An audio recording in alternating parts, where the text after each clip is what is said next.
नमस्ते प्यारे दोस्तों। आलोचना काव्य विशेष या रचना विशेष का मूल्यांकन करने के लिए विशिष्ट मानदंड आवश्यक माना जाता है। काव्य विषयक मानदंडों का निर्धारण करने के लिए विभिन्न देशों और विभिन्न कालों में लिखी गई रचनाओं को अधिक से अधिक समझ लेने का प्रयास ही पर्याप्त नहीं है, अपितु साहित्य सृजन के मूल स्रोत और साहित्य सृजन की आवश्यकता का आकलन भी आवश्यक है। आलोचना यह विधा इसी और संकेत करती है। संस्कृत में आलोचना के लिए इसी कारण काव्यानुशासन शब्द भी प्रचलित रहा है। काव्यानुशासन शब्द से ही यह स्पष्ट है कि अनुशासन है। विभिन्न प्रकार के साहित्यगत प्रयोगों का अध्ययन कर लेने के बाद साहित्य का आकलन एवं मूल्यांकन करने से संबंधित नियमों को निर्धारित करने वाले शास्त्र है। इसी कारण एक और जहाँ यह शास्त्र प्रयोगशरण होने के नाते विधाओं के आकार शैली आदि के नियमों की दृष्टि से लचीला शास्त्र है, वहाँ दूसरी ओर पशुतत्व से मुक्ति दिलाने वाली विधा का विशिष्ट विश्लेषण होने के नाते मानवता के लिए अनिवार्यता प्रतिबद्ध है। अतः यह स्पष्ट है कि काव्यानुशासन पूर्णतः अनुचर मात्र नहीं है। आलोचना रूपी दर्पण भी साहित्य को अपनी अपनी दृष्टि से देखा जाता है। आलोचना साहित्य का अनिवार्य अंग है। आलोचना का उत्पत्तिलंब अर्थ यानी कि आलोचना शब्द कैसे निर्माण हुआ। आलोचना शब्द की उत्पत्ति उपसर्ग पूर्व लोचन धातु में, किस धातु में?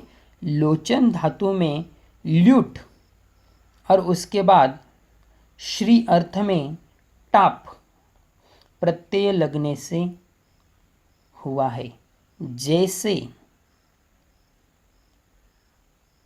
घटा आ जमा लोचन जमा अन जमा आ यानी कि आलोचना, अथवा आ जमा लोष्ट जमा ल्युट्ट अन यानी कि आलोचना। लोचन या शाब्दिक अर्थ है देखना। आलोचना के शब्दगत अर्थ गुण दोष का विवेचन, परख, समीक्षा आदि है।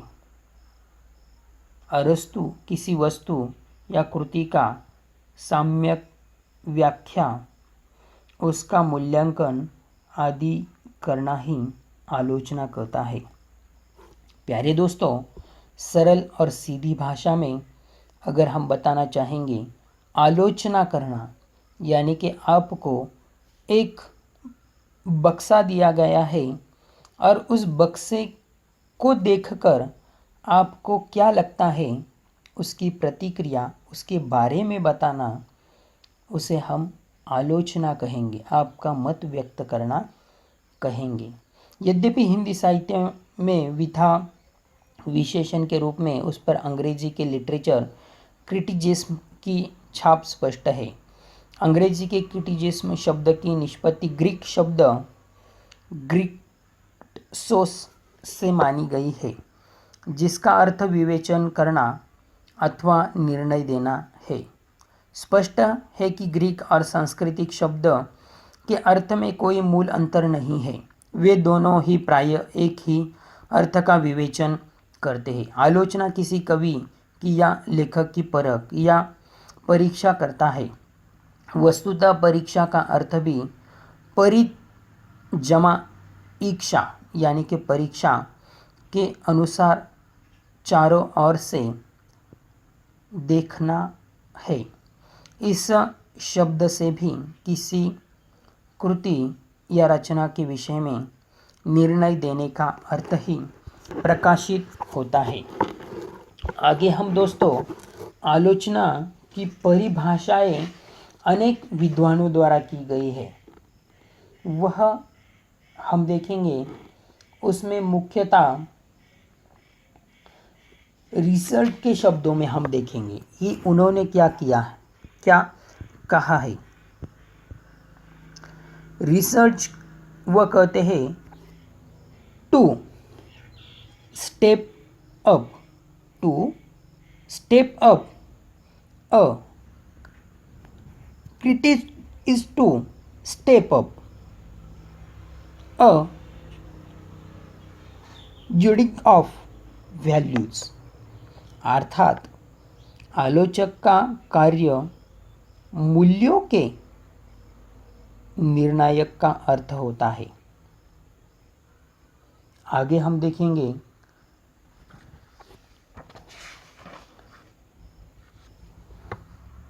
डॉक्टर भगीरथ मिश्रा के अनुसार आलोचना का कार्य कवि और उसकी कृति का यथार्थ मूल्य प्रकट करना है।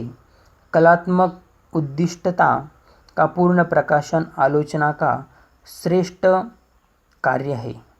तात्पर्य है कि आलोचना किसी कृति के सर्वांगपूर्ण विवेचन अन्वेषण के द्वारा उन सत्यों का सरलीकरण करती है जिनका प्रतिपादन रचनाकार ने किया है।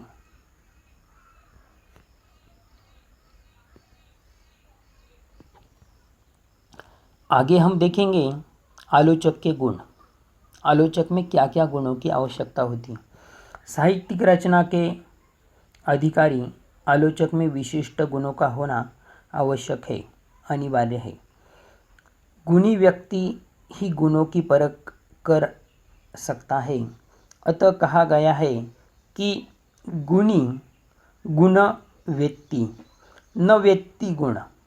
व्यावहारिक दृष्टि से विचार करने पर प्रकट होता है कि प्रत्येक कवि या लेखक की साहित्य दृष्टि में कुछ न कुछ आलोचना होती ही है। ऐसी स्थिति में यह प्रश्न सहज ही उठता है कि आलोचना में किन गुणों का होना आवश्यक है। यह प्रश्न इसीलिए उठता है कि आलोचक के गुण ही आलोचना के तत्व या विशेषताएं माने जाते हैं। अतः यहाँ आलोचना के गुणों का विवेचन पहला है सहृदयता, विद्वत्ता, निपक्षपातता, वैज्ञानिक दृष्टिकोण, अभिव्यक्ति का सामर्थ्य, अंतर्दृष्टिता, व्यक्तित्व।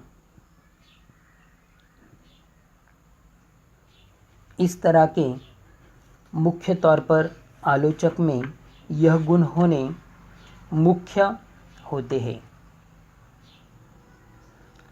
आगे हम देखेंगे आलोचना के प्रकार। पहला प्रकार होता है आत्मप्रधान आलोचना, निर्णयात्मक आलोचना, व्याख्यात्मक आलोचना, सैद्धांतिक आलोचना, ऐतिहासिक आलोचना, तुलनात्मक आलोचना, मार्क्सवादी आलोचना, मनोवैज्ञानिक आलोचना।